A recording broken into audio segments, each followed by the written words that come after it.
Welcome to Tanakh Talk. I'm your host, William Hall, broadcasting live out of Kingsland, Texas, USA, with episode number 107 of Rabbi Tovia Singer's Let's Get Biblical Q&A, coming to you from the United States. Rabbi Tovia Singer. Rabbi, welcome back. Always a pleasure, sir. Always. It's always a joy. Always a joy to be back. Definitely. So how does it feel to when you're in, your home? No matter how that sentence ends, the answer is cold. That means no matter how does it feel, the answer is cold. Now, that wasn't what I was going for. So, oh, really? Yeah. I was saying, ahead. So you spending so much time in Jakarta now with basically there's your home, but now you're in your second home, or you may consider that your primary home. How does it feel?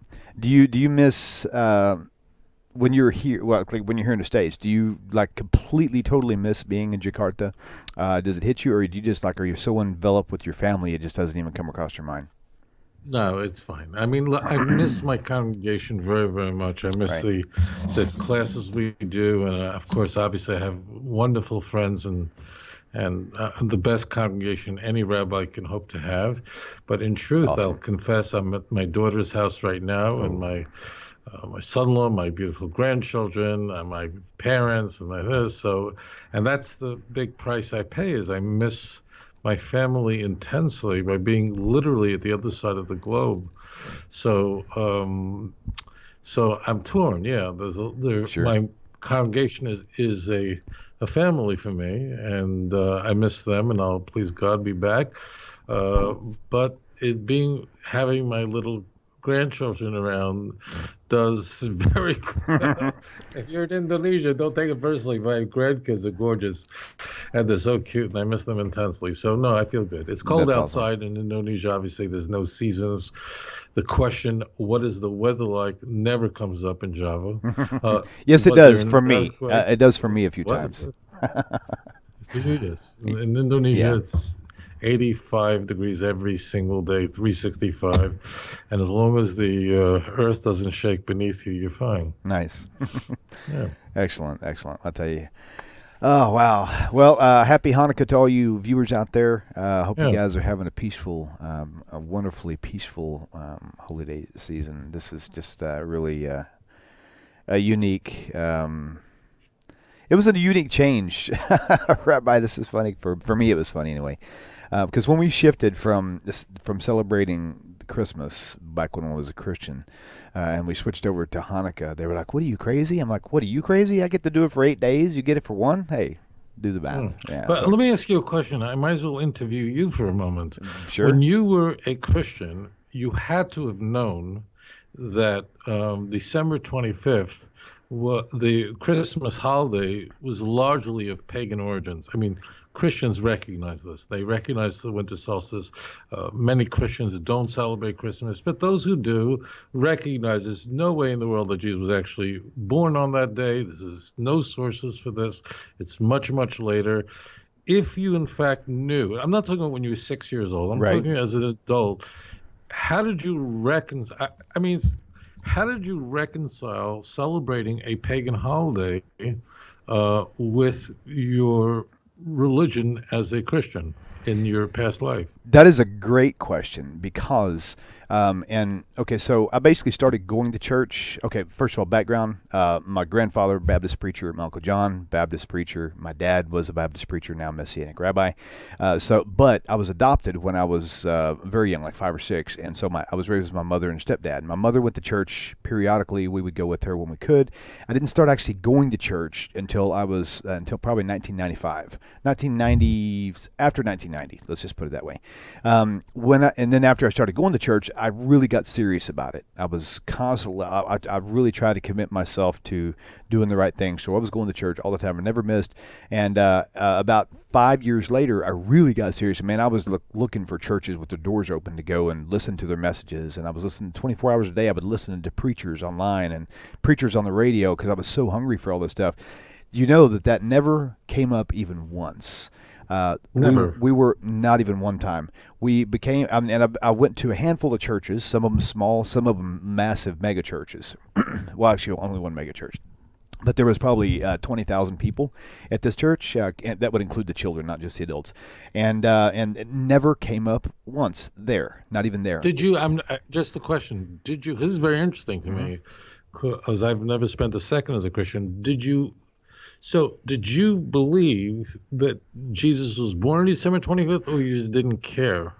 No, we believed that he was actually born then. In fact, it wasn't until I started questioning the New Testament altogether that I started asking questions, and then that had come up, which actually led me. That was the first stage that led me into the Messianic movement, because they didn't celebrate Christmas; they celebrated Hanukkah, and it wasn't until then, which to today, it was only maybe 5-6 years ago. I can't remember now.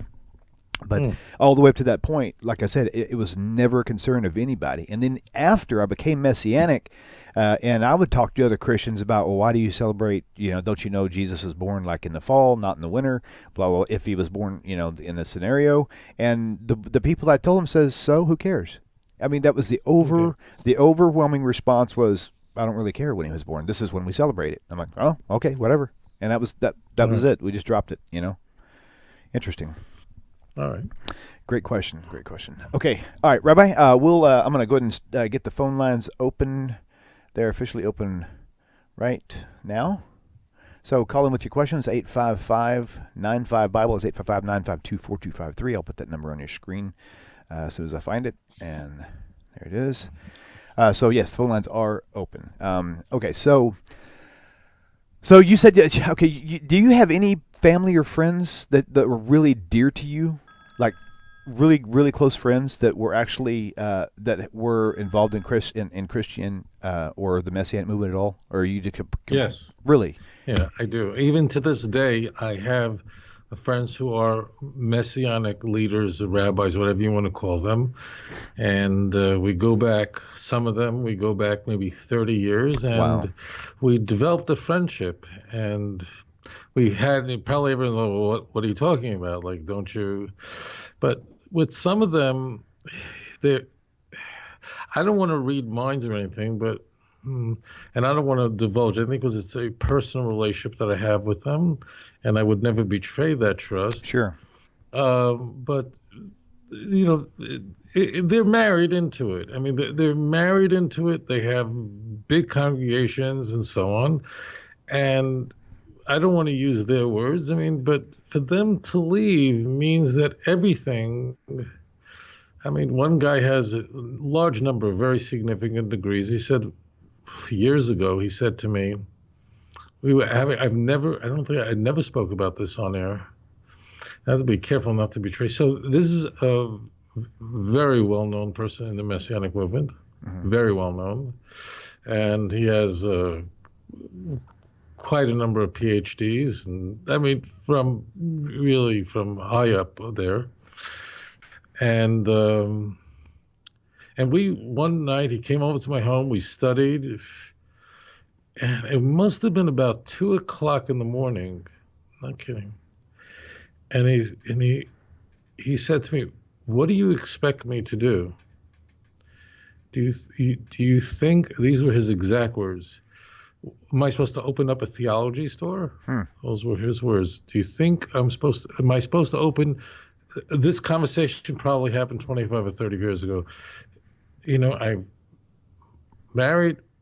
This is my world. I'm not going to describe more because I don't want someone to figure out who it is, because it really is. Sure. I cherish my friends. I'm intensely loyal, and I said to him that, well, if that's the case, then it's not real, because I only deal with truth, and it's not easy for these. Well, it's not easy. I'm just, obviously it's much more difficult if you're teaching, if you're a professor, if you have a big congregation, if you're well published, if you're married, you have children. To walk away means you lose everything. Right, Your right. wife leaves you. You're everything. You're done. You're done. I mean, and you've worked 8 years for whatever years for your PhD, and you did well, and so on. And to walk away, now leaders do walk away. There are quite a few former Messianic leaders. Very often when they do leave, in my experience, the Messianic leaders who do walk away are very brave have a very deep love for Hashem and Torah, really intensely, and they can't betray that. Or frequently, there is a problem that happens between them and other leaders in the Messianic movement. As it turns out, and this will come as a surprise to non-Messianics, those who have nothing to do with the Messianic movement. The Messianic movement has such internal inner fighting between Messianic congregations. It's really shocking. It's astounding. I mean, you have Messianic congregations that literally are at war with each other over territory, over whatever. And it leads to a lot of breakaways in the Messianic movement. Now, it doesn't mean that ordinary churches don't have fights, but the Messianic movement is really endemic. Sure. I mean, it's much more than you would find. It doesn't mean there's never a split among religious Jews, that there ever is a breakaway synagogue. It happens, but it's not the norm. In the Messianic, it's very much whose territory, who's the one who gets to do, which Messianic leader gets to do the Passover Seder programs at the local churches, which brings in a lot of money, and they get the mailing list. And so the point is that there's a lot of inner fighting that goes on. This inner fighting that goes on behind the scenes between Messianics is not visible to religious Jews. It's not visible to the outside world, but it is very visible to them, and therefore there's a lot of betrayal. And many Messianic leaders are really are betrayed by their congregants and betrayed by other leaders and so on. There's just a lot of schisms where there's a lot of fighting around.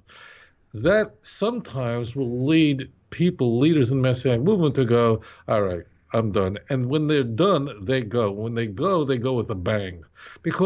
And when they leave, they will tell me that all along, I always had the questions that I raise.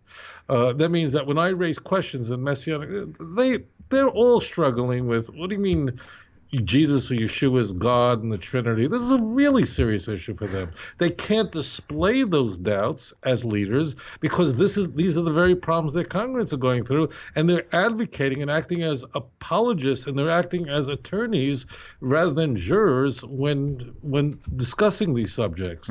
But once they leave, then they're willing to say, yeah, these are struggles that I had, and when I was in the movement, I know my colleagues, when we went to this Messianic yeshiva, we went to Fuller Theological Seminary, we went to Dallas Theological, went to Moody, wherever it was, to Fuller, to Nyack, Philadelphia College of Bible, wherever it is. They all said, yeah, we all were students were struggling with these things.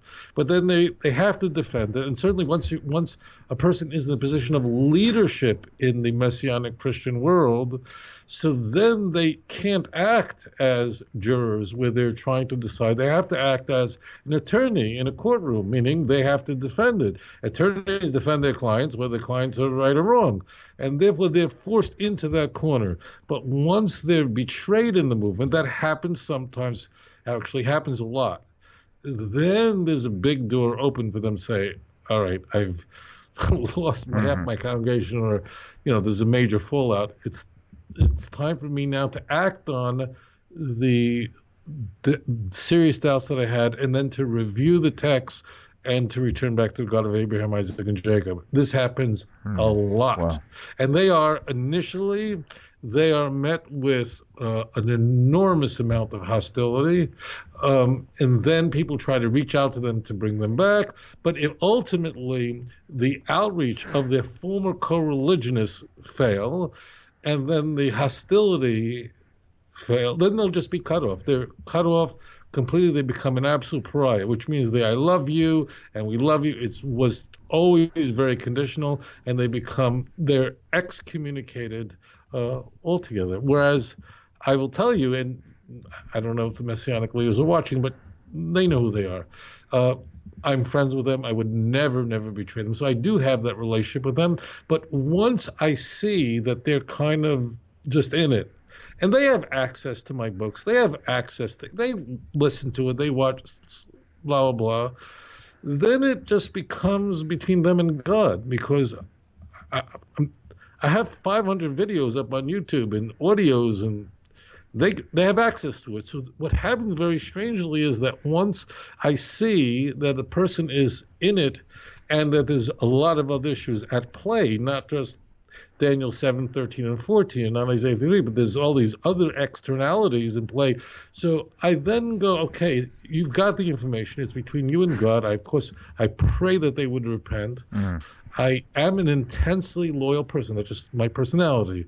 And I can't stand people I detest people who are not loyal in friendships and relationships and so on.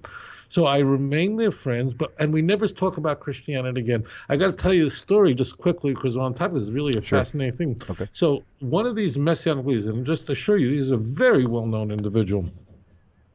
Because we're on the topic, we went out to dinner, okay, at a kosher restaurant. That's what I'm going to say.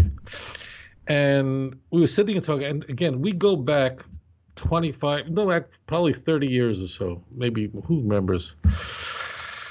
And he said to me, we were having I don't know what, and he turned to me and said, it's killing me. He said, my kids, because his kids are married, and they were raised in the movement. He says, my kids, they got Christmas trees. My son has a Christmas tree in his house. It's like, and he's just going like this, Right. And I look at him and I go, what were you expecting? Like Lubavitchers? I mean, what were you like? What were you thinking? I say it in a way, not threat. I mean, but I say, look, what did you expect? Because that's what also does happen. Whereas the parents are fervently in the Messianic movement, unyielding into the Jewishness of Yeshua and all that, and won't even say Christ, will not identify as a Christian, certainly not in front of Jews, maybe in a church, but they don't. The children don't have that kind of passion, and the children very quickly are way into the church, of course, marry into the church. The intermarriage rate in the Messianic movement is, who knows, 80, 90%, no exaggeration. So the children, of course, move on, and they don't maintain that kind of Jewish ethnicity, culture, and so on and so forth. And then the parents who are Messianic, have been Messianic for 25, 30 years, are really appalled by the children's choices to join when I say mainline, I don't mean Presbyterian, but evangelical conservative churches that are celebrating Christmas, have Christmas trees, Santa Claus, and the parents are absolutely shocked. But they had it coming. So it's I do have those relationships, but none of them, and this would shock people if they would see us together. Mm-hmm. And we sometimes are in a restaurant, and I go, wouldn't be interesting if someone took a picture of this. But once they sort of hint what's going on, or whatever it is, once I get the sense that it's not about text at all, the relationship takes a dramatic shift, and we just become friends and remain friends, and that's it. And they never will bring up a verse with me again. Wow. Never. Right. Yeah. Never.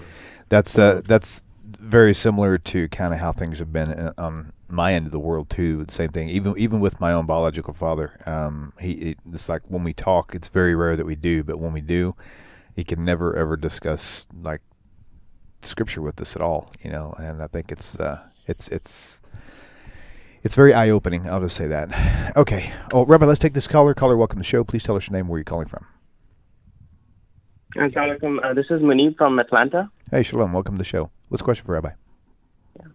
So I wanted to ask, in the Hebrew Bible, there are different personalities which are called God, like angels and judges, and Moses one time is called God as well.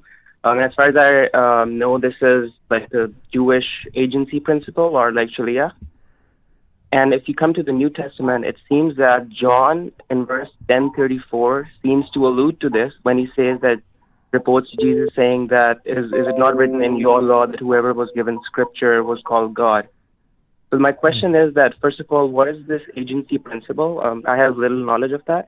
And if this is something that the New Testament writers were very well aware of, then why don't Christians interpret the text where it supposedly says that Jesus is God using this principle? And if I may, can I just add one thing? Okay. I just wanted to thank Rabbi and you. So, of course, Islam and Judaism are not the same religion, but when I hear you talking about God or any other Muslim scholar, I have no doubt that we are talking about the same thing. But I just wanted to take this opportunity to thank you guys. Awesome. Assalamu alaikum. Thank you very much. Okay, thank you. And so, Rabbi, you've got the question on the wraps. So the question is an issue of agency. Okay. What you want me to we'll break this down. Yeah, reiterate the question. And caller, thank you so much for calling in. Shalom. Alechem shalom. Shalom. Take care. Bye-bye. Okay, Rabbi, go ahead. These guys are really sweet.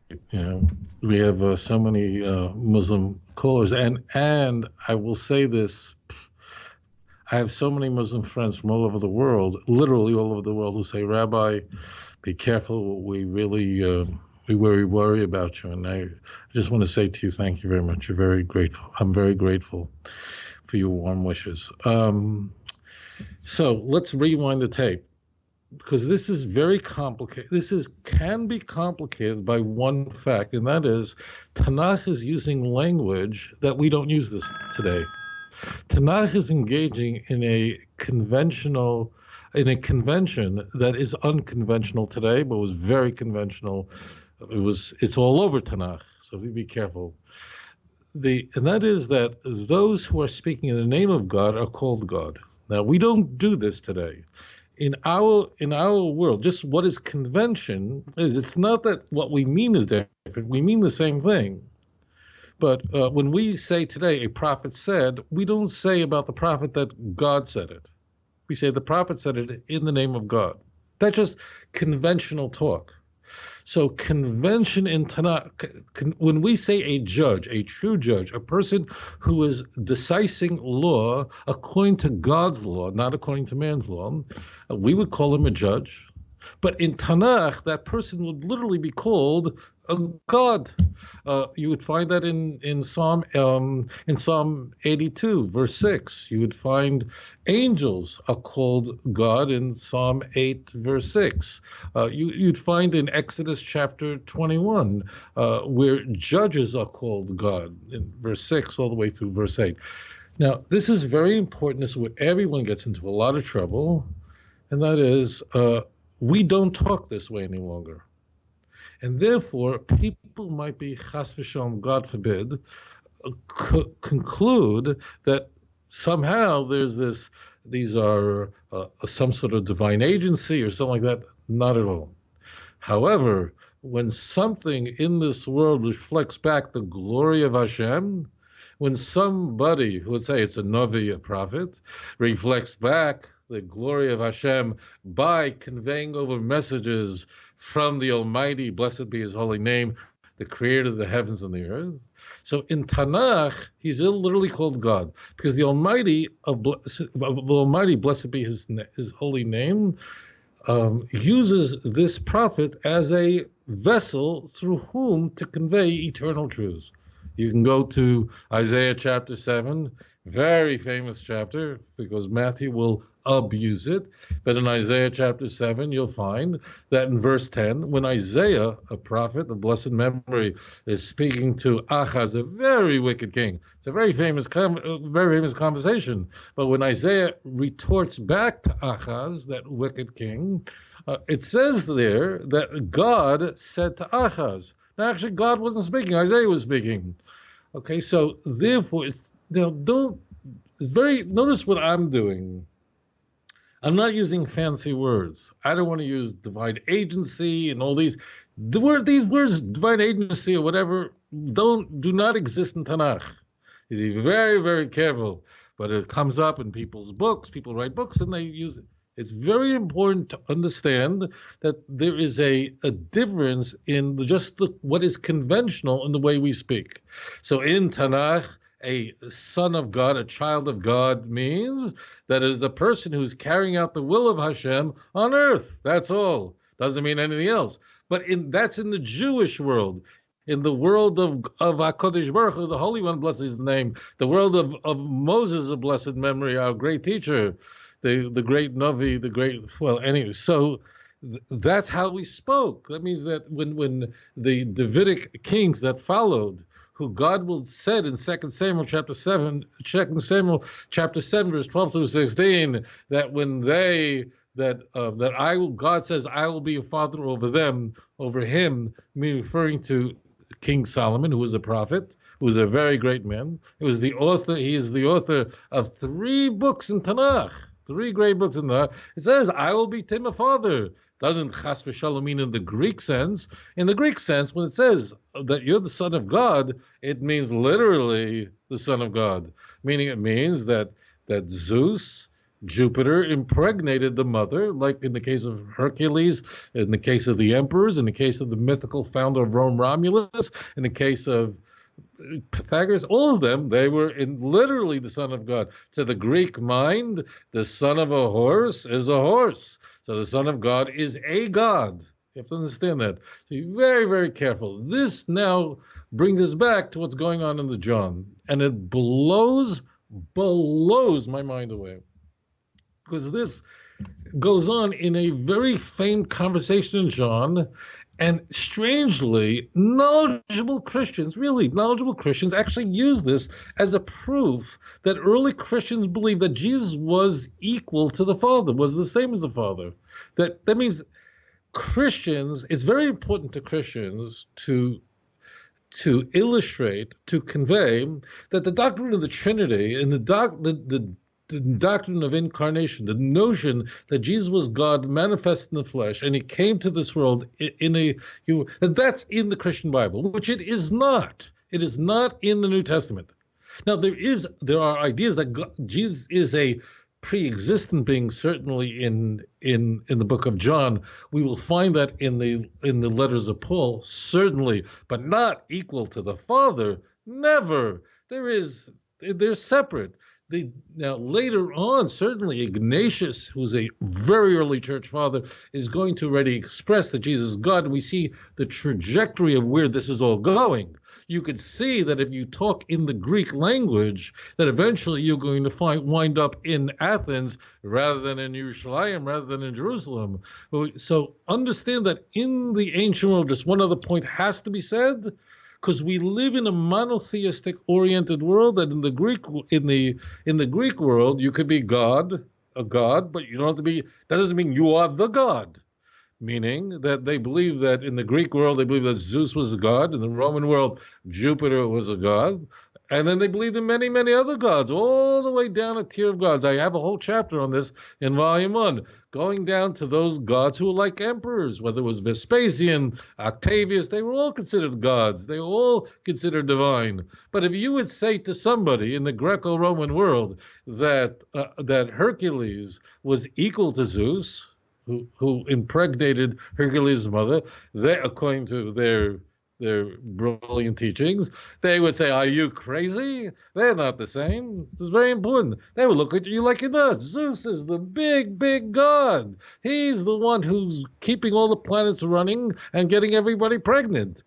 And people didn't pray to Zeus. This is another thing. Zeus, he's too busy running the planets and running the whole big show. So if you wanted to pray that your wife would have a child, that you would go on a journey and in a ship, that you wouldn't drown, that the ship wouldn't wreck, that you would have crops, that you would recover. You had personal little gods, and they were sub-gods. There was no praying to Zeus. There was state ceremonies to Zeus on the big high level. People didn't go start praying to Zeus. So really understand this point. If you don't, you'll miss everything. Then we can then go in. We don't do this today. No one talks this way today.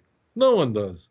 But in the Greco-Roman world, there was the great big god, very important. Then there was the gods who were a little bit less than that, and they're on Mount Olympus, and then we go down, down, down, down, all the way down to the Son of God. Okay, that's very important. So they were not all gods are created equal. You could be called a god, but you're not the god. Okay, got it? If you don't know this, just walk away from this topic, because you will find yourself thoroughly confused. Now, the Christian Bible, of course, is a Greek book. When I say Greek, I don't mean the language in which it was conveyed. I'm talking about it was a Greek mindset. And therefore, you could refer to Jesus as the Son of God, as you'll find in the incipit of Mark, the opening passage of the whole book of Mark. But that does not mean that he was God. You could be God and not God. So you understand all that? If you don't, shut this off. The show is not for you. You won't chop anything. Now let's go to the text you're just talking about. And that is in John chapter 10, verse 30, 31, 32, 33, 34. Summing it up, you find the very serious where Jesus, we are told, says, now, I don't believe for a moment that Jesus ever said any of this stuff. Moreover, John is the last of the four Gospels, chronologically, by every account. So if Jesus was walking around saying that I and the Father are one, like didn't whoever wrote Matthew, Mark, and Luke earlier than John, Paul, none of that mean Jesus was really walking around Jerusalem saying things like that? And they all went, it's not so important to record it. I am the life, I am the way. What he's making all these statements about who he is. He's clearly way up there. Okay? I mean, Matthew, no, it's not so important. We'll ignore that. Going on two donkeys, doing that circus act, sure. He's saying, I am the Father of one. If you see me, you see the Father. The answer is this is a later development in a Joannian community. Let's just move on. So I and the Father are one. Many Christians will point to this text saying, aha, here you see in the Christian Bible that Jesus is saying that he is God. Okay, he is God. And what really blows my mind away, I'm not naming names, but I read the works of Christian scholars, serious people, and they literally point to this text as saying that in some way John apprehended Jesus to be God, that Jesus was identifying as a God. Now, they know what I've told you. So they're not saying that the Christians who wrote the Christians who contributed to the book of John believed in the doctrine of the Trinity or the absolute equal. None of them believe that, the serious scholars, unless they're very conservative. But they're saying that Jesus is clearly assigning divinity to himself, divinity. The answer is this text proves the opposite and shows that the doctrine of the Trinity and the doctrine of homoousia, the idea that Jesus was of the same substance as the Father, is a much later Christian invention that occurred long after the Gospels that we have now in our form were developed. That was developed later on, and it was affirmed in the Council of Nicaea in 325 and reaffirmed in Constantinople in 381 under the Emperor Theodosius, which is very important because Theodosius was the last Roman emperor to preside both over the East and the West. Getting back, the key is that Jews are, when Jesus makes a statement, Jews are picking up stones to kill him, right? And Jesus, we are told in the book of John, says, why do you want to kill me? Is it for the great works that I do? And they respond, no, it's because the Jews respond that no, because you're making yourself equal with God. Now, here's the rub. Here's the rub text. Jesus then responds, doesn't it say in your law, you are gods? Doesn't it say in your law, you are gods? Now, when I ask Christians, what did Jesus respond? Very often they don't know. They're not bad people. These are very fine people. I'm not patronizing them because you can imagine I wouldn't be doing this if I was interested in. They're good people, but they don't think about what John's view, what John's Christology is. Whoever wrote the book of John, what was he thinking? What was his view of Jesus? That's what Christology is. This text is a quote from Psalm 82, verse 6, where it says, I said, you are gods, all the sons of the Most High.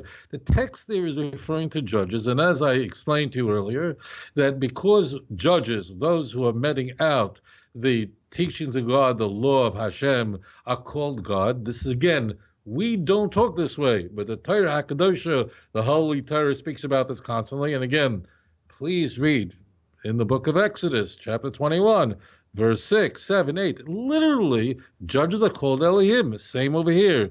Because what they are saying, if they are truly loyal to the will and teachings of God, their mouth becomes a vessel for the teachings of Hashem, and Tanakh calls them gods. But they are not gods in the way we would talk this way. But so now let's break down because what we're looking for in the book of John is we're not looking to find out what Jesus was like. There's no way you're going to penetrate John, the book of John, which is, when I say penetrate, I mean get through. It's a highly improved gospel, and it's layer of improvement until we get into this book that's written more than a half a century after the crucifixion, probably in the year 90. So all we're looking for is, what is John's Christology? What is his understanding of Jesus?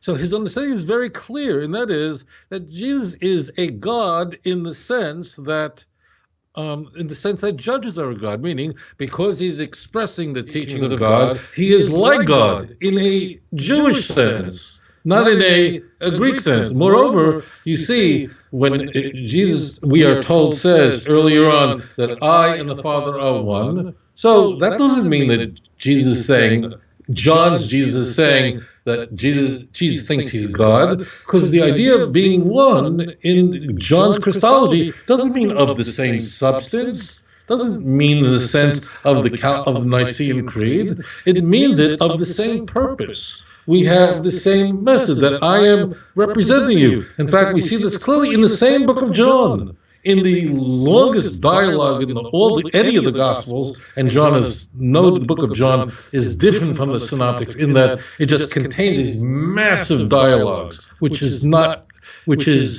found in the Synoptics. Very rare. So in John, you have whole chapters of dialogues. In John 17:11, we are told that Jesus is praying to God. Which is, who is he talking to? He's talking to himself? None of this makes sense. But he asked in John 17:11, what does he say? He said, would it be that, he's referring to the disciples as followers, that they should be one, the Greek word there is hen, as we are one. Well, there we go, bingo. That he's not hoping the disciples should be part of a trinity, that they should be of the same substance. It means that they should be of the same purpose. Now, so therefore, what we find in John chapter 10, verse 30 and 31 is very clear. And how bright Christian super scholars just somehow, I don't know, miss this, or because, these scholars, incidentally, many of them are not only not Trinitarians, they're very liberal Christians, but they sort of begin with the idea that John is presenting an incarnation theology, meaning that Jesus basically was a divine being be very careful with that, who comes down to earth in the form of man, as opposed to an adoptionist theology. I don't want to go far. I don't want to go off too far off here, because this will go too long. So. But they somehow see this as I and the Father are one, means that Jesus, or John's Jesus, is proclaiming to be equal to the Father. Nothing can be further from the truth. Then Christians will sometimes, you definitely have heard this, Christians will sometimes say, but the Jews thought that Jesus was claiming to be God. After all, they were seeking to kill Jesus. Right? So the Jews said, we are not stoning you for the great works you do, but that you make yourself equal with God. So they actually, Christians, they taught this in seminary. They're not bad people, so I don't want to agree. But they actually will say, but you see that the Jews wanted to stone him. Well, why would they want to stone him if Jesus wasn't proclaiming as God? And this is not a great argument. This is a torturous argument, because in the Gospels, the Jews are portrayed as being wrong about everything. They misapprehend everything. It's just the opposite. The Jews, and when I say the Jews, I mean the non-Christian Jews, are wrong about everything. That's the key. So that means the Jews are blinded throughout the Gospels.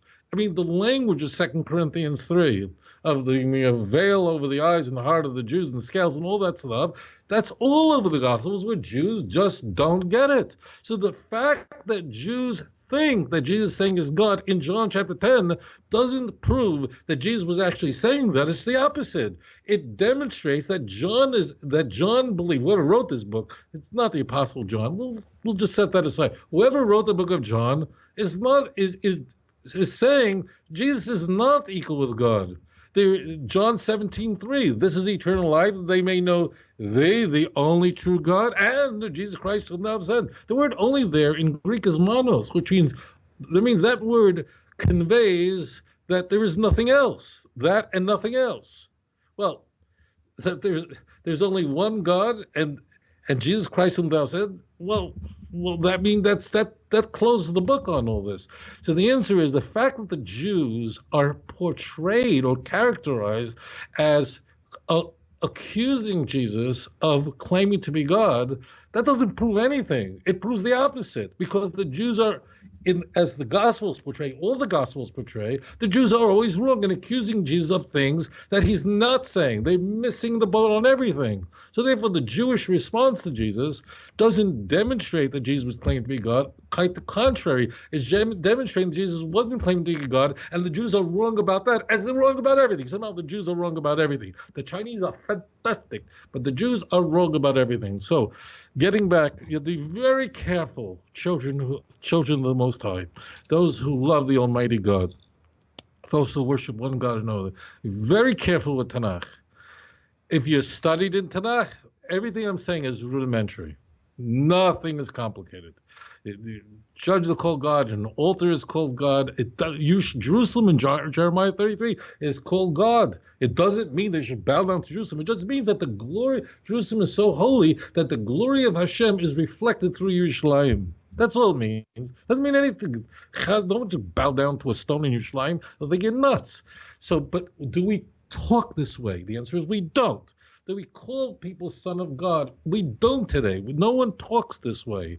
And therefore, you have to, whenever you're studying history and studying ancient texts, you have to completely be mavata yourself, which means you have to nullify everything you know about how to talk, and you have to submit to the language of HaKadosh Baruch Hu in the Torah HaKadosh, in the Holy Torah that was given to us by Moshe Rabbeinu, Moses, our teacher of blessed memory, and Yeshayahu, and Yecheskel, and Yirmiyahu. That's how they talked. And therefore, so be careful. Big warning. And if you don't, so you'll be in enormous trouble if you don't have no training at all. I'm a scuba diver. I love to dive. It's not a difficult thing to scuba dive. It's not rocket science. But if you don't take of course, you're not certified to scuba dive, even though it's a very simple sport. My favorite sport because it requires no work. The whole goal of scuba diving is not to exert yourself. I love it. It's a perfect Jewish sport. But the point is, if you don't take any course in scuba diving, you'll be dead in a second. You'll have a lung embolism. God forbid, you'll be dead. Why? Because there's some basic rudimentary things that just are counterintuitive. I'm not going to go into it now, but those who are divers know that if you don't know what you're doing, and whatever it is, then you can get yourself, you can be dead in a second. It's the same thing with Tanakh. Tanakh is using conventions that we don't use today. Be very careful. If you're a orangutan, if you're involved in learning, if you're Rosh Veruba in Torah, means you're immersed in the study, everything I'm saying is rudimentary. Everything I'm saying will be known to any Jewish kid in the yeshiva. Anything. But once if you don't know, you have to be very, very careful. Just like you would never do surgery if you're not a surgeon, you would never do it. You realize, even if you would read a textbook, people do this. It blows my mind away. And would you ever do surgery on someone you care about because you read a Wikipedia article on surgery? You would never do that. So be very careful. Immerse yourself in the Torah the way we're told in the book of Joshua, chapter 1. But be careful.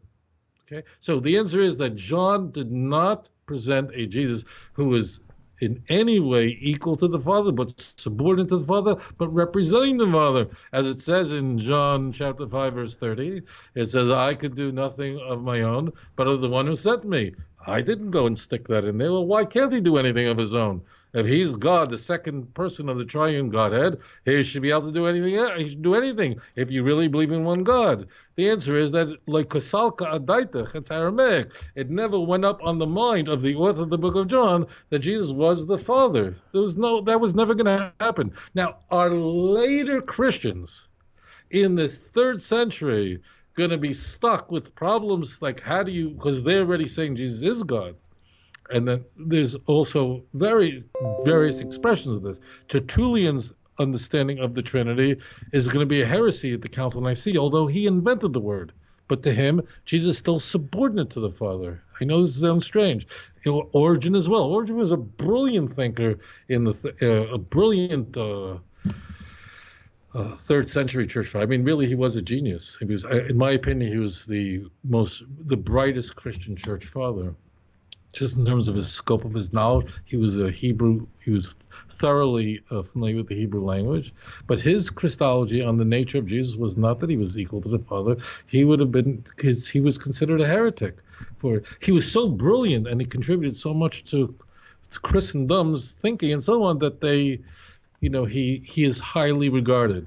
But his Christology on the nature of Jesus is not considered all that. So the answer is John did not believe that Jesus was God. He believed that he was a God in the sense, because I don't want emails on the prologue. He was a God that he represented God, and he did not begin his being the Son of God did not begin on his baptism, as we'll find in the book of Mark. It did not begin on his conception, as we find in Matthew and very clearly in the book of Luke, but it began sometime in the eternal past, and that's what the prologue is conveying. So the answer is, but what we have to do, my sweet brothers and sisters who love HaKadosh Baruch Hu, who love the Holy One, blessed be his name, is listen.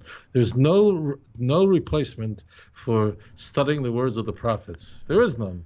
You have to fill yourself up with Torah. You have to fill yourself up with the words of the prophets of blessed memory. It's the word of Hashem. Imagine you get a letter in the mail and you open it up, right? You take your mail in every day, you go, and the return address is God. God, the Almighty.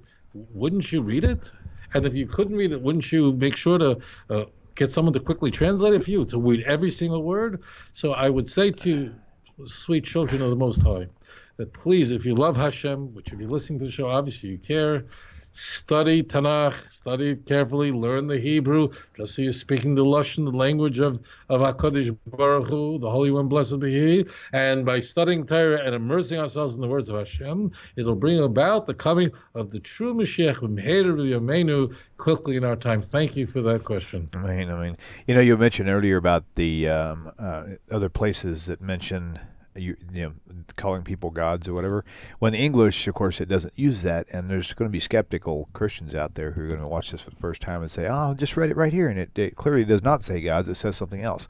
So, just for quick clarification for those viewers, how important is it for them to double check everything they read in the English? If you're relying on a translation, you're drowning. But here's what their question is. Isn't Hebrew a translation? I get that question asked. Isn't Hebrew a translation of what? Get of the Bible. I get that question a lot, and I'm thinking, this is a joke, right? They don't understand. The Hebrew, tell us. The language of Tanakh is Hebrew. People say, there's a little bit of Aramaic in Tanakh. There's a little bit in Aramaic as a sister language. I mean, it's very close. Closer than Portuguese and Spanish. I'm talking about close enough that a Hebrew speaker could generally read Aramaic, and then Tanakh is, of course, using Hebrew. The language of Tanakh is Hebrew. In fact, in Daniel, we have our biggest chunk of text that is in Aramaic, from the early chapter 2 to the end of chapter 7. It actually says, because it warns you, here we go in Aramaic. That's not exactly what it says. But now, because it wanted to relate the conversation, it's not germane to this point, but just saying the Tanakh says, warning, I want to convey over the conversation between Daniel and Nebuchadnezzar. Daniel was a prophet of Kodesh V'Ator. He was a holy man, the Mamsha Kodesh Merachim, and it wanted to relate over verbatim the conversation. Why there, not another place? Not germane. But it says it, announcement, because it's going to be a big chunk of Daniel all the way to the end of chapter 7. Then from chapter 8, verse 1, all the way to chapter 12, all the way through to the end of the book of Daniel, it reverts back. But it tells you, we're now going to be speaking in Aramaic. But again, Aramaic is very, Semitic languages, of course, I could listen to Arabic. If it's spoken slowly, I can pick up.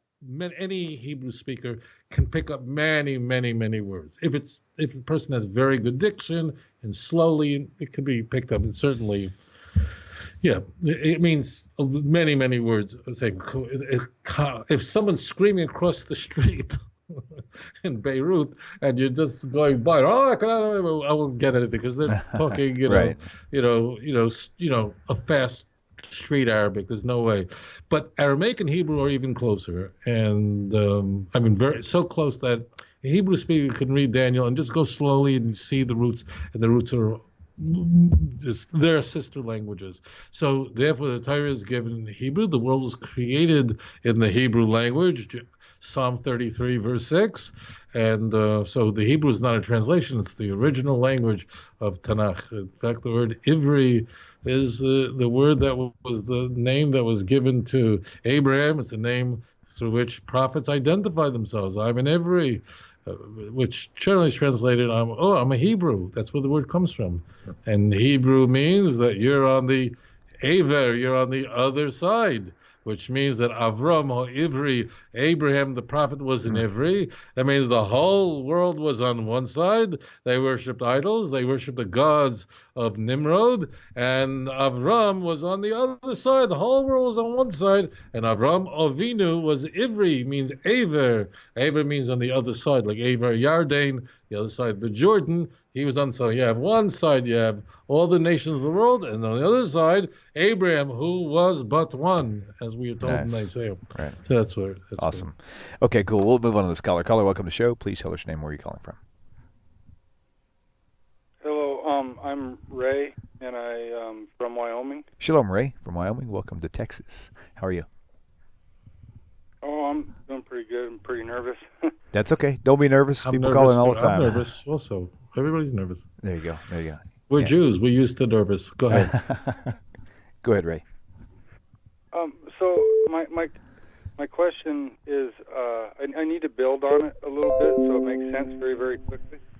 Okay. And so I'm not Jewish. I'm nothing. You know, I don't know. But my life has been turned upside down, and I've tried to follow Hashem the best I can. My life's been turned upside down, and like I can't help it. I'm just like drawn to mitzvahs, and I have to do them. Sorry, I'm trying not to cry.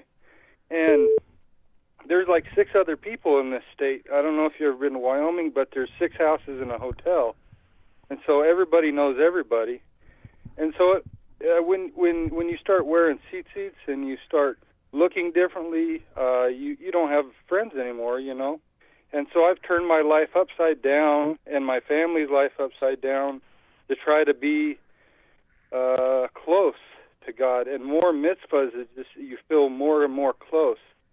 And so I go about all this to, my question is, so I've turned my life upside down, and if I get the chance to convert and stand before a rabbi, I'll run him over like a Mack truck. There's nothing stopping me.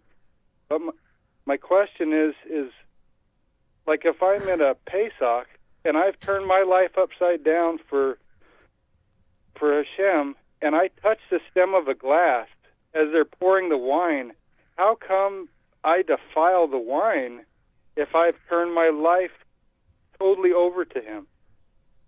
That's asking a good question. Does that make sense? So, yes. That's a very good question. You're a very sweet man. I'm going to answer your question directly. Thank you. Okay. Ray, thank you for calling. Thank you very much. You bet. Bye-bye. Okay, bye. Yeah, that's a really, really interesting question. All right. That's a very interesting question, but the answer is very simple. Okay. So, scripturally speaking, a person who's a Ben Noach, who accepts the God of Abraham, Isaac, and Jacob, which means they embrace Judaism, and they touch wine, you would be able to drink it. It's not a problem. The Torah does warn that you can drink the wine of the nations, particularly of the 7 nations of all idol worshippers. That means wine, using wine as part of a religious ritual was ubiquitous in all the pagan world. And therefore, one other thing, and that is the Tanakh and our sages of blessed memory had, I want to use this word carefully, listen, don't misapprehend me, had respect for how genuine idol worshippers were, meaning that, for instance, Stam Sichus Akum L'Zavodah Zarah. What does that mean? If you see 2 idol Akum means is an acronym for those who worship the stars. It doesn't mean Gentile. It means idol worshippers. If you see 2 idol worshippers, and you can't tell what they're talking about. They're all across the street, and they're having a conversation. So stam sichas akum, which means you see two idol worshippers engaging in conversation. You can't hear what they're saying. You can assume they're speaking about their gods. That means that they're very committed to their religion, just like we see in 1 Kings 18 and 19. Those who worship Baal were very religious, cutting pieces of their flesh away in order to bring about that their offering should be accepted by Baal. They surely were dancing and prancing and cutting themselves and bleeding themselves. They certainly believed it, and they were doing it. So in Tanakh, you have to understand that when it's out of respect for the idol worshippers. In that, if you see an idol worshipper who's pouring wine, you can presume he's not doing it to have a drink. He really is thinking about his gods. And then it's forbidden. It's illicit. We're not allowed to have any benefit. Not allowed to drink the wine. It's also bahano. You can't buy it. You can't sell it. You can't use it for anything. You have to just destroy it completely. I'm going to say it again.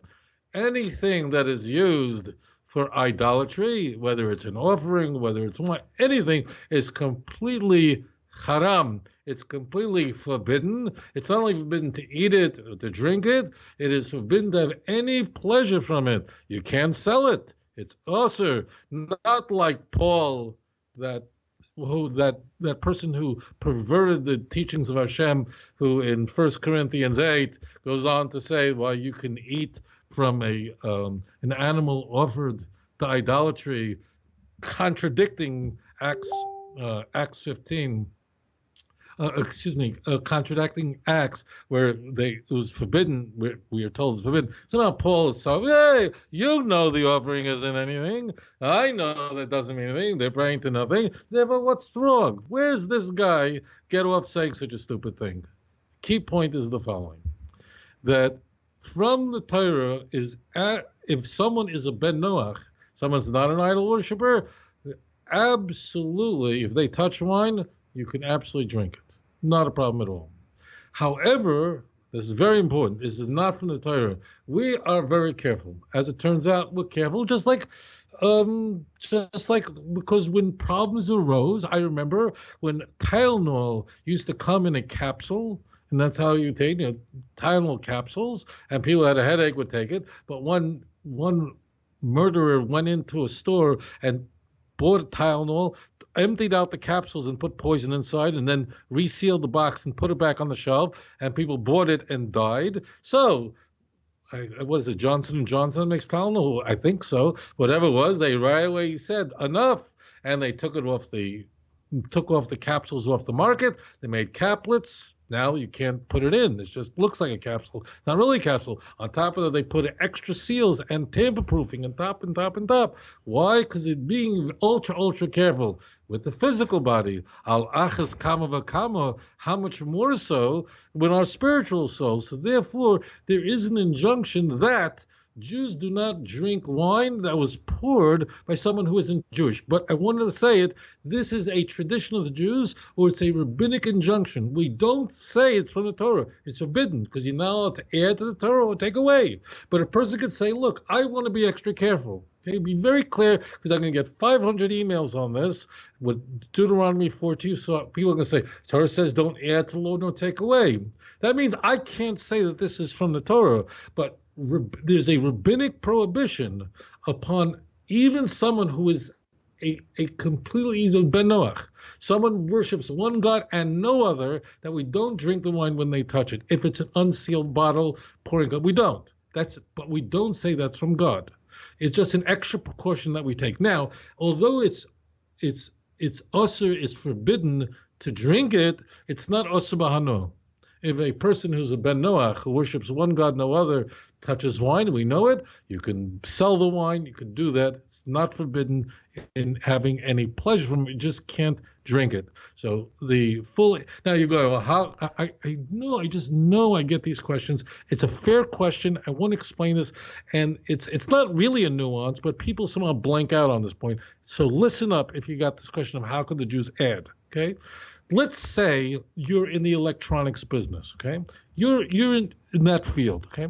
And every year in Las Vegas, at some convention center, they have a big convention on the newest electronics coming up by Samsung, by Sony, by Canon, whatever it is, by all the big companies, right? And what happens? Representatives of your business go to Las Vegas and you stay at some big casino hotel, and that's where the convention, and then you go to the convention. And let's say someone says, there's no prohibition anywhere of going to Las Vegas, but I know it's a place that's called Sin City for a reason. And there's many, many temptations in Las Vegas. And I know that it's not good. And not only that, I know one of my coworkers, she's, been sort of a little too friendly with me. And therefore, or he's been a little too friendly, I'm not going to go to Las Vegas. I don't want to go. Why? Because even though it's not forbidden to go to Vegas, I place it on myself. I just don't want to be in a place of temptation. I'm not going. A person's allowed to say that. They're not obligated to say that. But the Torah says you should guard my commandments. So a person wants to say that. They're not saying that the Torah says it's forbidden to go to Las Vegas. They're simply saying, look, it's just not for me because I don't want to endure the temptations. I know it's a dangerous place to go to because temptations are everywhere. That's the same thing. So there are rabbinic injunctions where the Jewish people have accepted upon themselves something, and we're not saying it's from the Torah. We're just simply saying to be super careful that if a Ben Noach touches wine, means Ben Noach, want to be very careful, literally means a son of Noah, but we don't mean that. When you say Ben Noach, the B is also capitalized, and it means that someone who is adopted the Jewish faith completely. That means they accept that there's one HaKadosh Baruch Hu, and they keep all the laws that all those who are faithful have to keep. So there is that tradition that we do not drink that wine. That's it. Now, once we accept that upon ourselves, it's a rabbinic tradition, as a protection. We just don't go to Las Vegas. We don't go to R-rated movies. We just don't. We don't want to expose ourselves to that. Okay, I'm not obligated to go to a beach in the southern France. I'm just not. It doesn't mean I will commit adultery, but it just, there are people who are just faithful, just wouldn't do such a thing. Right. There's no prohibition. So that's the point. I want to make that clear. So therefore, if a Ben Noach touches wine, you don't have to spell it out. You can sell it and so on, but we don't drink it. If the wine is unsealed. Why? Because we accept it upon ourselves. Once we do, then I will just translate it. We don't make a distinction. We don't go, but you're an exception. We don't do that. Once it's the rule, that's the rule. Even if someone is converting to Judaism and it's one day, tomorrow, they're going to actually convert and become a Jew, a Ger Tzedek, completely conversion. The day before they convert, if they touch the wine, you can't drink it. Now, there's an exception where wine could be boiled. I'm not going to go into that because that's not really germane. The day before they convert, you could sell it. You can't drink it. They're going to convert tomorrow. Doesn't make a difference. So that's a rabbinic injunction. It's a fence around in order to protect the integrity. It's saying, I don't go to Vegas. There's an exception. No exceptions. It's Vegas, but it's not where the strip is. It's where the residential areas. You'll never see the Venetian. Doesn't make a difference. We don't make a difference. Like public, we don't separate. So that's the answer to the question. Once we make the Klal Yisrael, the nation of Israel, and this is very ancient, accept upon themselves a stringency, because there's no mitzvah to drink wine that's touched by someone who's a Ben Noach. So once we accept upon ourselves so that we don't change. There's a very important principle in Judaism also is mitoshnish, which means we don't change. We're not a religion that changes every day. We have a new doctrine, a new thing. No, it's the same. Once we accept it, it's founded, it's locked in, and that's it. We don't go changing our socks every day. Today is white socks, a blue sock. We believe in this doctrine and that doctrine. We don't do that. We stick with it. Now, do sometimes new situations arise where we have to adopt a more stringent approach or a more lenient approach, not because the doctrine is changed, but rather the circumstances have changed? Of course. There would have been nobody who would have said 300 years ago in the United States that was a problem going to Vegas. The only problem you'd have is there's no water because it's in the middle of a desert. Obviously, Vegas changed, so therefore people do change their approach. I know very pious Jews who are in the camera business, who work for big camera companies, and the largest camera retailers in America are are owned by very, very religious Jews, they wouldn't dare go to Vegas. That's it. They won't go. They're not saying that it's forbidden from the Torah to go. They just wouldn't go because they feel that the place is a place of sinfulness. So that's it. So that's the answer. I wanted to explain the background, and I wanted to anticipate all the questions that might arise. I deeply appreciate your questions. If you have friends who won't talk to you because you worship the God of Abraham, Isaac, and Jacob alone and no other, I would say get yourself some new friends. All right. All right. You'll be mixing with the wrong folks. And so I would just switch friends around. Anyways, thank you for your thoughtful question. That's cool. All right. We'll move on to the next caller. Caller, welcome to the show. Please tell us your name. Where are you calling from? Hi, this is Patricia, sitting down here in Montgomery, Texas. Oh, hi, Patricia. How are you? I'm fine. Hi there, Patricia. How are you, sweetheart? I'm doing fine, Rabbi. Patricia, can I I'm ask you a still quick stuck question? PJ, can I ask you a quick question? Yes. Has Rabbi sent you any kind of proof texting yet for volumes 3 and 4? Please say yes. No. Oh, man. She's Come my on. No, he editor. has not, She and I'm edited so- volume 1 and 2. So Rabbi, she's come on, you see in the book. You got to get Without her- on the ball. We need a volume 3 and 4. Trust me on that. Okay? PJ, go ahead with your question. Rabbi, yes. Go easy on me, okay? But anyways, I yes. am. Well, I'm still stuck on Malachi, chapter 1, verse 11. Okay? Um, I'm going to pull that up. I can't hear the Rabbi. Let's see. Let me can't hear make sure. Rabbi. Hang on one second. Let me make sure I've got. Oh, here's why. Go ahead and talk to. Say hi, Rabbi. Yes, hello Okay, there. Rabbi. You can hear him now? Yes? He's not talking now. Yeah. am. Hold on. I'm still trying to figure out. There's a. Oh. I think I just figured it out. Okay, now say something, Rabbi. Hello? Okay, do you hear me? Yeah, Rabbi. Yes, I'm all yours. Talk to me. Well, there's a lot of feedback, but I'm determined to get this question asked, feedback or not. Gotcha. I'm reading Malachi, and I don't have any trouble understanding what Malachi is saying in the context. But when I get to verse 11, it's like a speed bump. Chapter 1, verse 11, and I'm puzzled by it because issue? Okay. I'm puzzled by it because it says that, at least in the English translation, it says the name of Hashem is honored from where the sun rises to where it sets, and that the nations are offering incense and pure oblations. All the nations, it says, are offering Right. incense. So here we have a picture that's just flip-flopped from what you just said about Abraham. We have the Gentile nations are all getting it, and they are offering incense and pure oblation, and the Jews are offering defective sacrifices and dishonoring the name of God. So how did we get where did these Gentile nations, how is it that these Gentile nations, I thought the Jewish people were the righteous ones and the Gentile nations were not. But this verse flips it around. Right. And That's a are very they, good question. were the Jewish people not the only monotheists? Were these people monotheists, or were they just adding Hashem to their panoply of gods?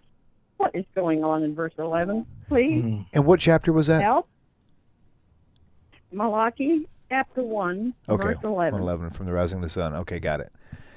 Okay, that sounds good. Just real quickly, can you hear Rabbi now? Rabbi? Yes. No, I can't. Really? There must be a setting here on my board. I must have hit a button on accident. I'll figure it out. Okay, thank you for letting me know. Shalom. Bye-bye. Bye-bye. Okay. Interesting. I thought the other people were listening that could actually hear you. That's okay. Okay, Rabbi, go for it. Yeah. All right. So we actually would start in Malachi, but we would back it up a bit. And the answer to this question is a little bit deeper than anyone would expect. First of all, as it turns out, We don't have a parallel text like this in any of the earlier prophets. It should be said, reading immediately at the outset, that Malachi was the last of all the prophets of Tanakh, the last. The three last prophets chronologically was Zechariah, was Haggai, Malachi, Haggai, Zechariah, Malachi. Those are the last three. So this is the very end of the Tanakh, of the Hebrew Scriptures. And they lived, it's very important to know, when did they live? They lived and wrote in the beginning of the Second Temple period. That means they wrote after the Beis Hamikdash, the Second Temple was built. That means this is long after Isaiah. This is certainly, let's say, nearly 100 years after Jeremiah. Just about. They were writing after Ezekiel, and they were writing already after Daniel. So this is very, very late. This is the end. Okay. Now, there's something that happened very dramatically. This requires an explanation. So first of all, the text. If I were you, I would walk it back, and I would walk back Malachi, but go back to Malachi chapter 1, but go back to verse 8, verse 7, 8, 9, 10, 11. And what Malachi say is something unbelievable. And that is that this is a criticism of the Jewish people. And you should know one thing, that if a prophet did not criticize the Jews, it probably will not make it into the Jewish scriptures. The purpose of the Jewish scriptures is to heal the people of Israel so that they can be a proper light to the nations. And it is surgery. I remember when I was a little boy, if I got a cut or whatever it was, my mother would put iodine on it, and it burned like crazy. But whatever it was, it burned, but then that protected you from infection and whatever else. And therefore, the purpose of Tanakh is not a history book. It's not to disclose everything that went on, but it is almost exclusively, especially the prophetic part, all the prophets, which the book of Malachi is a part of. It's the last book of the prophetic works, because Tanakh is divided into three parts. It's the part of the Tanakh called the Nevi'im. The purpose of the prophets is to criticize the Jews. If the prophets would go, oh, you're wonderful. Oh, how nice you are. You're doing everything good. So how is that going to make you better? Never will make you better. And the prophets were not interested in saying that. They're not interested in, oh, you're so nice, or you're so this. Not interested in that. The prophets weren't interested. Why? Because they wanted to put iodine on. They wanted to do surgery. They wanted to produce a nation that would live up to the standard of its mandate, to be Am HaNivchar, to be a chosen people, a priestly nation, a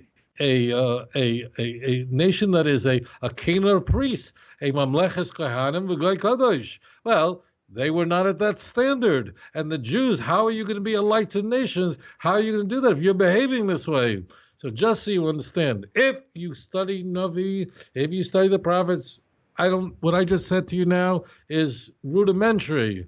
But many, many people read one verse somewhere, and that's all they read.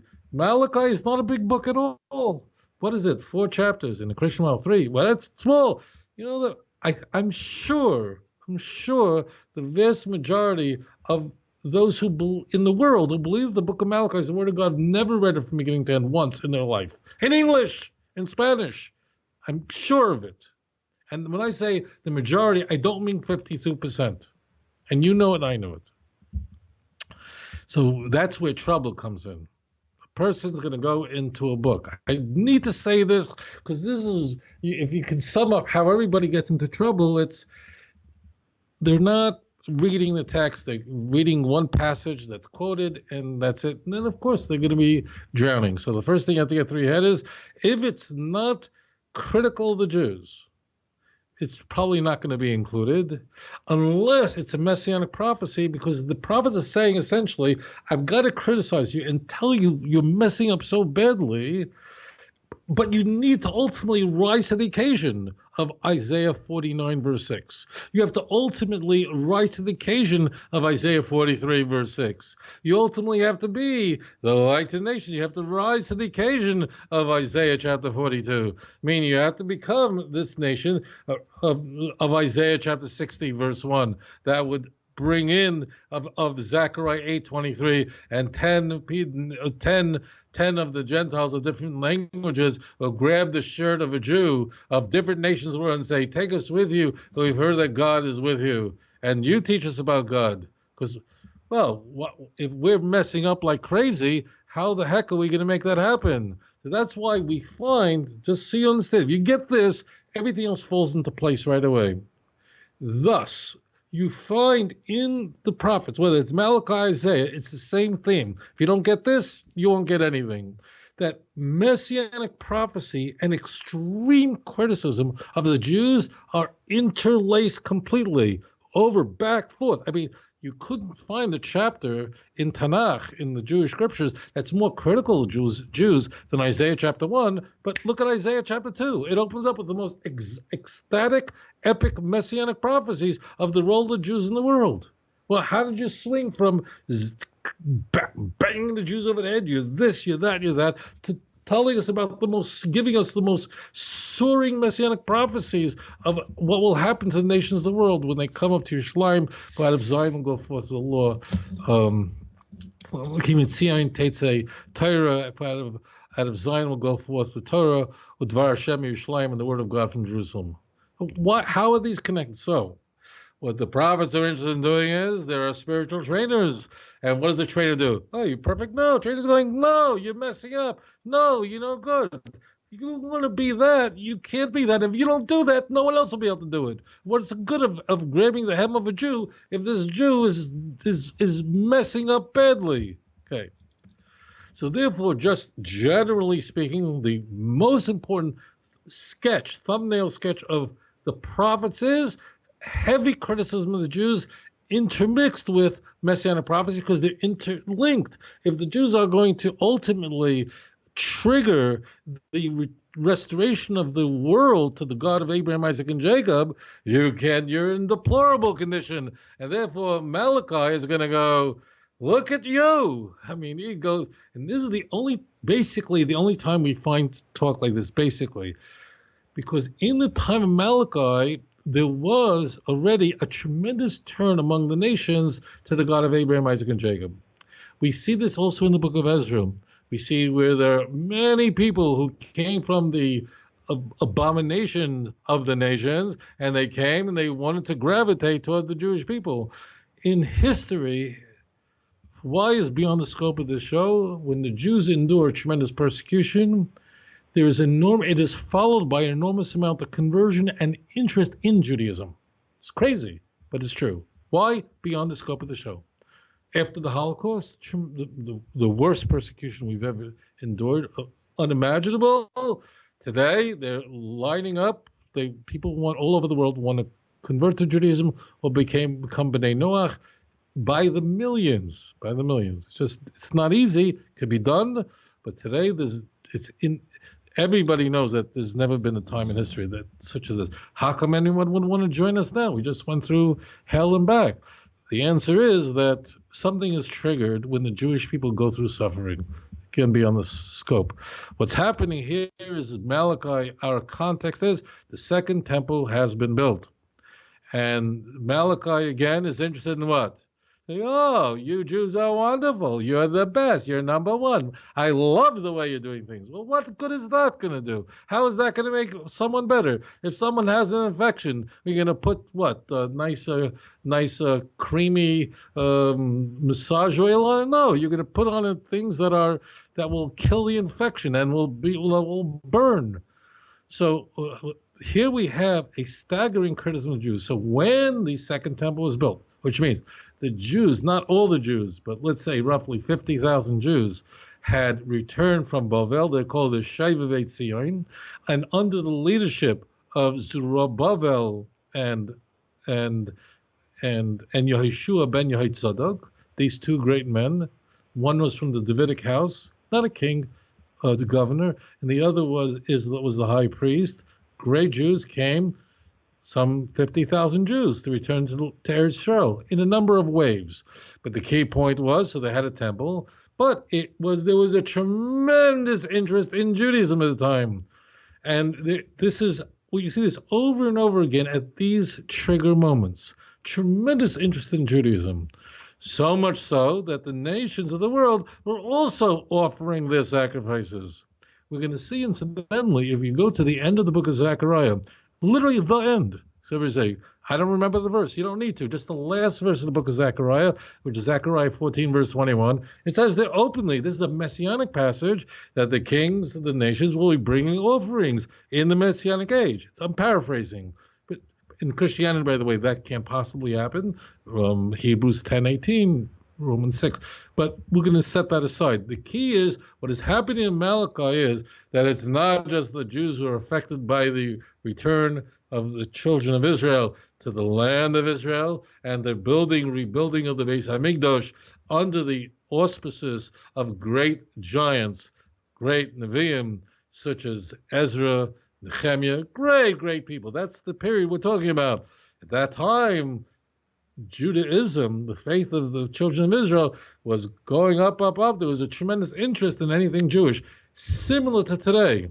Today it's even on a much larger scale, but similar to today. And during this time, Goyim were going, oh, look at this. They rebuilt the Beis Hamikdash. It was a time of the Persian Empire where Judaism was popular. And as a result, the Goyim were bringing sacrifices. But HaKadosh Baruch Hu was going through the prophet Malachi, is going, well, look at this. You Jews, you're bringing animals that are sickly, crippled animals. And look at the nations, Goyim, who are bringing offerings to the true God. That's what was happening. They're bringing the best of the best they had. And the Jews are bringing really not the best. You could do much, much better. You're not behaving the way Hevel did. You're not behaving in the way to bring the best that you have. And there could be no greater shtuch, that's in Yiddish, there could be no greater criticism. You Jews who have the Torah, you read the Torah, you have a tradition going down from Moses of blessed memory, you have everything, and look at you, look how you're behaving. You could be so ashamed. And there really is no bigger put down that we can give, is that the Goyim are bringing animals that are the best, the prized animals that are very healthy, and you're bringing a tzakrachin animal that's in a cast that has a headache that was just in a car crash, and because it's tzakrachin animals. So Malachi is just going, get it together. Come on now. Bring the best that you have, HaKadosh Baruch Hu. Raise yourself up. There's a tremendous opportunity now. The Beis Hamikdash has just been built, and so on. Now, that's what prophets do. Prophets are surgeons. Surgeons cut, but that's what causes radical healing. And then if you look at the book of Malachi, the end ultimately is, if you go to the end of Sefer Malachi, what will you find there? You find the coming of Elijah the prophet, the coming of Mashiach, the Meher of Yameinu. But you have to understand the context. The context, you have to always, whenever you're studying passages, you got to know, when did the prophet live? Who was he talking to? Who was his audience? What difference does it make? If you don't know when Malachi lived, you have no idea what he's talking about. If you don't understand when this event occurred, you'll go, what's going on over here? Why would Goyim, the nations, bring offerings to the true God? I didn't read anything about this in the book of Joshua. The 7 nations, when Joshua came into the Holy Land, were not bringing offerings to the true God. But in this period, they really were. Now, there's one other point I know I'm going to get from the scholars. I have, Baruch Hashem, thank God, we have some Jewish scholars who watch the show. So there is one point I'll bring in. I'm not going to go into it because it's too complex. It just is a whole other show. But at that time, the Anshe Knesset HaGedolah, which means the men, I'm just going to say this, I'm not going to go into it. The men of the Great Assembly, this was an assembly of 120 great sages. They weren't just sages, they were prophets. This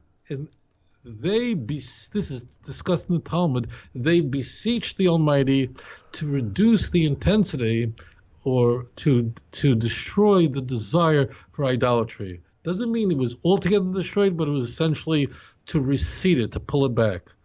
because it was overwhelming. And the Almighty, I'm not going to go into all the details, but it from that point that God withdrew, there was during an earlier period a tremendous desire for idol worship, which is really hard to understand. But there was, at that point, there began a kind of orientation, not monotheism as in radical monotheism of Judaism, of one God and no other God, not that, but there already was in place a movement that there was a one God, great God. That concept was already there, as we see reflected in certainly in the vast literature we have from the Greek Empire. Now they believed in many gods, but they already were oriented. There was a great God, and there was the highest power, and the lower gods really did not have their power from themselves. That was a Greek concept. I'm not going to go deep into that. That orientation will change very critically at the time of the end of the Babylonian exile, and when the Jews will come in. Gentiles are now much more interested in Judaism. We see, as I said in Ezra, where the people who are coming from the abomination of the nations, and they wanted to joining the children of Israel. You see it in Tanakh. And at that time, already Goyim were getting really, it was mamish, literally, a Ben Noach time where there was tremendous interest in Judaism. Goyim, meaning the nations of the world, were bringing korbanos, sacrifices to the true God, and Malachi was smacking the Jews. Says, but that's all they did was smack. If it's not a smack, it doesn't need to be in Tanakh. We don't need in Tanakh, oh, you Jews are number one. No, none of that. The purpose is it's a surgery room, it's a hospital. It's to make you better. And when make you better in a hospital, they put needles in you and cut open sternums and spread this to open their chest, because it's not there to make you feel good. You want to feel good, you're not going to become a better nation. You're not going to live up to the mandate. So that's what Malachi is saying. So that's the context. And I just beg everyone, study it carefully. Make sure you have a good teacher. But look at the text yourself, understand who Malachi was, when did he live, and now we'll explain. Then you'll understand, aha, now I understand what's going on. And it should be that the study of the holy prophets, of the prophets who are Kedoshim, who are holy people, will bring about the repentance of the world and the coming of the true Mashiach b'meheri yameinu quickly in our time. Thank you for that question. Amen. Awesome. Okay, we'll take this next caller. Caller, welcome to the show. Please tell us your name and where you're calling from. This is Sean from Libby, Montana. Hey, Sean, welcome back, man. How are you? Long time no speak. And I'm good. Good. What's the question for Rabbi? Okay, so one of them might be a little bit too lengthy for what's remaining on the show, so I'm going to give two, and then actually pick your that one. Let's stick with one that's tight and short. Pick your primary one, and let's go with that one. The real tight one.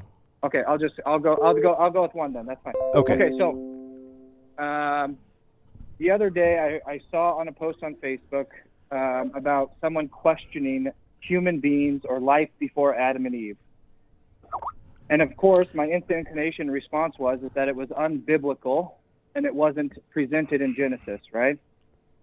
Well, they private messaged me and told me that I need to learn my Torah more, and basically stated that the sages for many years have taught that there was human life before Adam and Eve. Wow. And I would like clarification on this, because I don't see that in the Bible, and I want to know if this is something that Judaism accepts, Orthodox Jews. Gotcha. Okay, Sean. Thank you, sir. All right. Okay. I'm going to cover this briefly because this is a very huge topic, and it's most widely misunderstood. First of all, it's not mentioned. This is not mentioned anywhere in the Torah. And anyone tells you it's in the Torah, whatever. It's not a good idea to rely on this person for their sources. It's, in fact, not. This is found nowhere in Jewish literature. But there is a number of texts that appear in our Aggadic literature, which means literature that's not necessarily meant to be taken in a literal sense. Very often it's parabolic, it's stories, and that's how information is conveyed.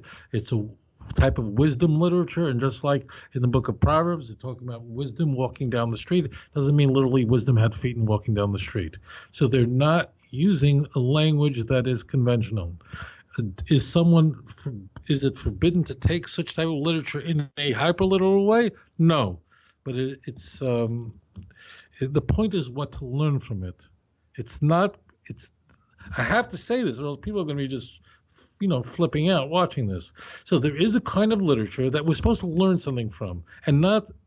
It just doesn't. I can't say we're not supposed to take it literally or not. It's just a person who's well trained doesn't. Doesn't mean it didn't happen at all. Maybe it did happen. We're not interested in that. We're not interested in the mushal rather than we're interested in the nimshal, which means we're not interested in the parable and getting, did it go like this? Did it walk like this? How did it go? Did I have hair like this? Not interested. We're interested in the nimshal. The nimshal means not what the parable is, but what we're supposed to learn from it. What are we supposed to derive from it? Not get caught up in the story because then you'd be totally distracted. What interest is it to us? Now, there were any kind of being before Adam Rishon. Now, the animals certainly were created before Adam. Adam was a human being, and he was created b'tselem Elokim. He was created from the clay of the earth, and HaKadosh Baruch Hu, the Holy One, blessed be His name, blew into his nostrils the Ruach Elokim, the Spirit of Hashem, whatever that means. And every person is created in the image of Hashem. What does that mean? We don't know exactly, but you should know when you look at the face of a human being, in some immeasurable way, in some indescribable way, you're looking at a reflection of the holy, of the divine. There's a divine. When you're looking at a squirrel, you don't see it. Look at a cat, you won't forget about it. You could see the glory of God in all of His creations, of course. But the human being already is b'tselem Elokim. We don't know what that means, but we kind of do, because we know that human life is there's something holy, and that's it. And this is not our field beyond that. Now, the Medrash discusses that there were beings, not human beings. This is very important, because when we mean human beings, we mean this. That there were beings that were created before the world was created that were either, because what are we? What are human beings? We are a combination. We are made up of two things. We are made up of both of the clay, the earth. That's where the word Adam comes from, Adama, the earth. But we are also created, b'tselem Elokim, we're created in the image of Hashem. That means that we have the breath of God within each person. We are created that way. That's why we don't walk like dogs and cats, who their head and their tail, their front and their back are on the same level. We walk upright, a head here, up here, and our body here, and we're connecting to the Almighty. No animal ever believed in God, only human beings. Now, was there ever a being that existed before Adam that was all amorphic and a spiritual being? Was there a being before Adam was created that was only earth, clay, and no spirit? So the Medrash that talks, there's midrashic literature that talks about it and how they messed up and God had to destroy those worlds. Now, I personally do not believe that occurred. I believe that's a metaphor to explain to us that if we weren't both physical and spiritual, then we would then our existence could not take place. And I find this concept embedded, ensconced in so many beautiful parables in the Medrash. It doesn't mean that if someone wants to believe that literally there were bodies that were not infused with the Spirit of Hashem, that didn't exist, that they're heretics. They're not permitted to believe it. But you can't allow that kind of teachings to in any way interfere with what the Torah says. So they were not human beings, meaning like us. Meaning we are a combination. That's why only when Hashem created man, only in Genesis chapter 1, verse 26, everything else God is creating. But when he came to man, it says, Na'aseh Adam, let us make man. Who is God saying us to? Who is he talking to? His neighbor? No, he was talking to the rest of creation, because man is made up of not ex nihilo, from nothing, but rather man is made from clay and the Spirit of Hashem. So Hashem is summoning together all these two things together to create man. Now, if man was pure angel, let's say what angels are made of, that means they're completely, we'll call them divine, because right now I can't think of a good word for it, or something is just behema, it's nefesh achai, not neshama, but nefesh, which is any living thing. So that thing would destroy also. And HaKadosh Baruch Hu destroyed all those worlds. It does not, again, this is complicated. I don't want to spend a lot of time on it. It doesn't mean that we should take this in a literal way, because it's not that kind of literature. It doesn't mean it's not true.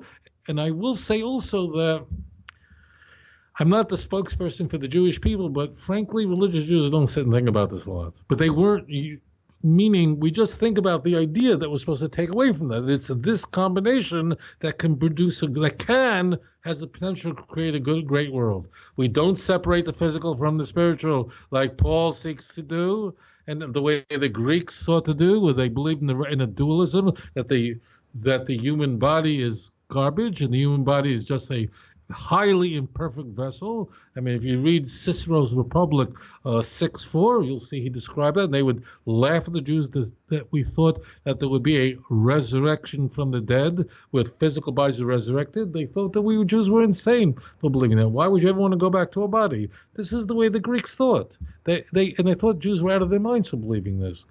And this is incidentally how Greek Paul is in 1 Corinthians 15. He was espousing a thoroughly Greek concept that what is resurrected is not the same that once lived. So the key point is that's what we're supposed to take from it.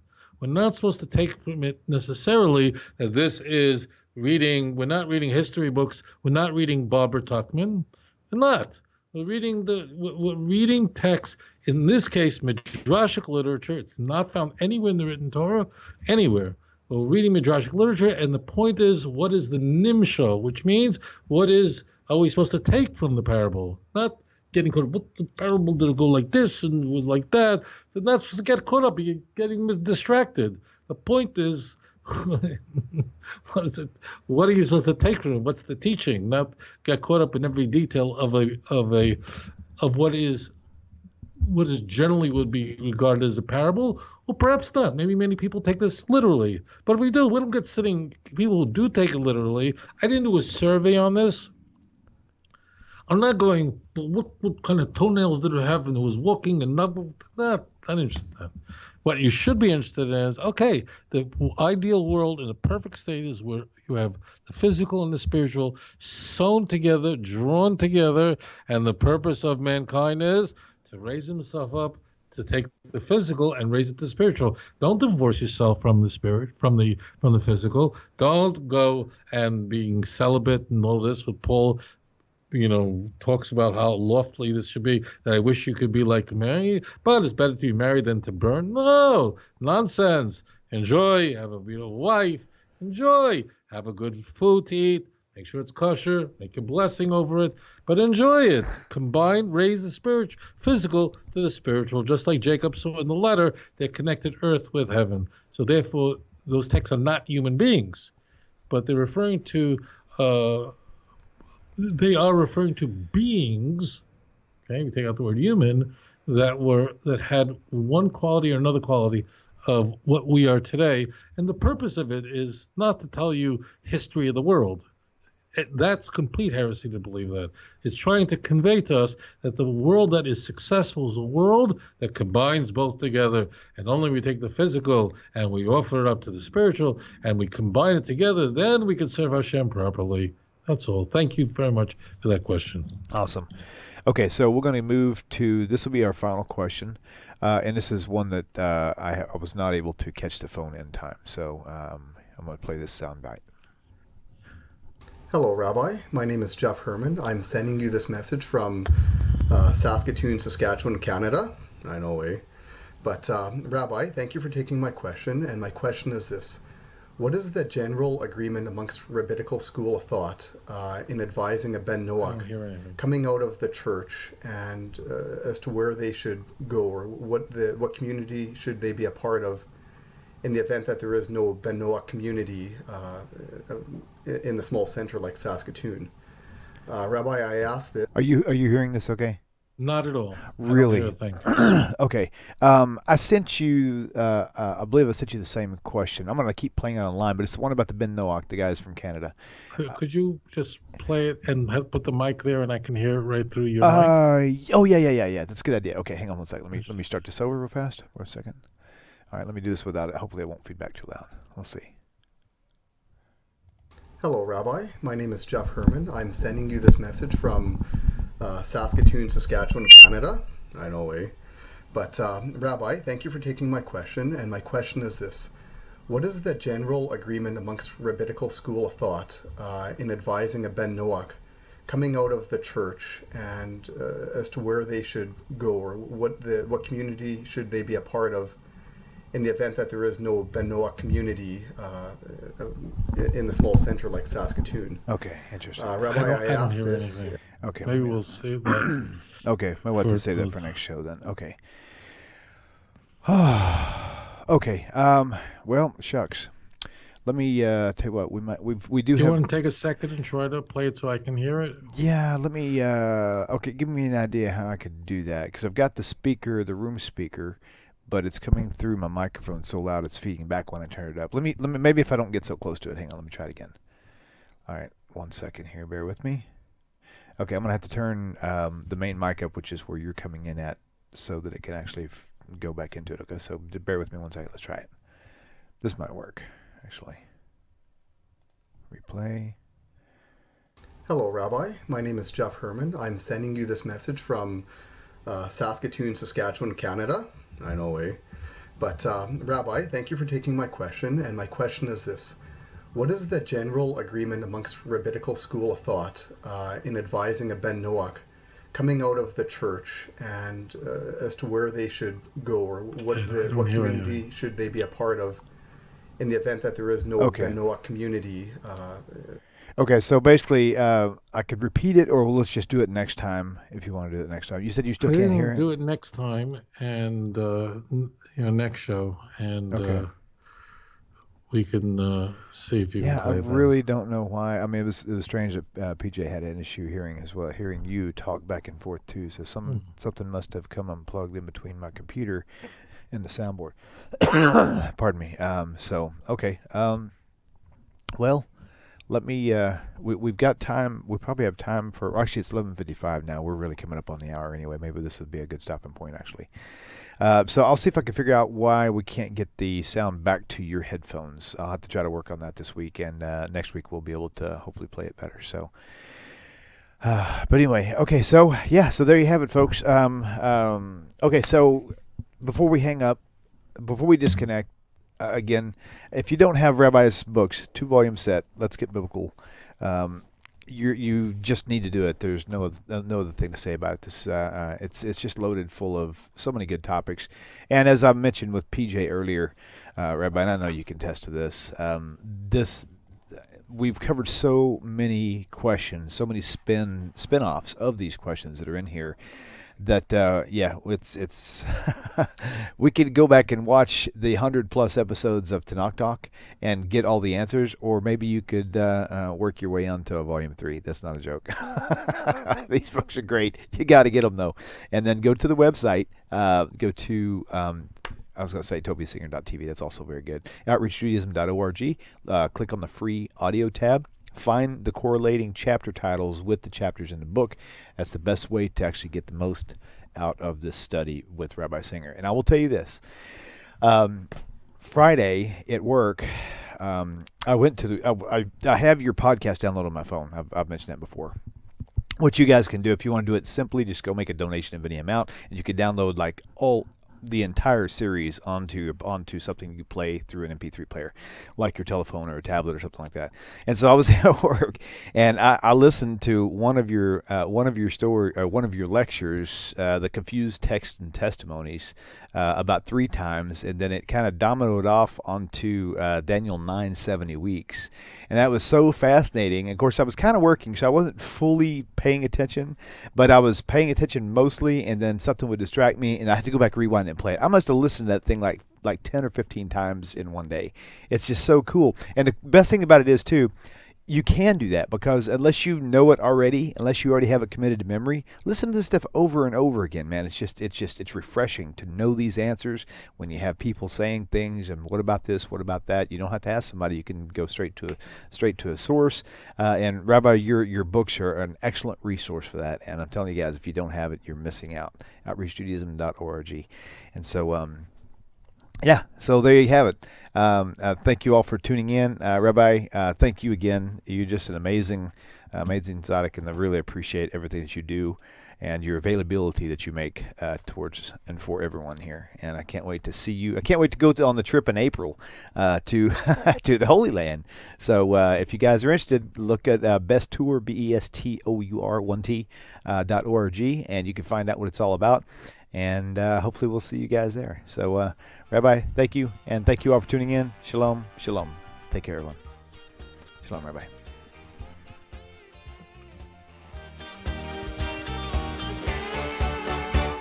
אני אתה אתם תמיד תמיד כולם ביחד חשוב מכל חשוב והכרחי להיות ביחד איפוק זו העוצמה ויתור זו הגדולה השאיפה והכמיהה אני אתה אתם תמיד תמיד כולם ביחד חשוב מכל חשוב והכרחי להיות ביחד איפוק זו העוצמה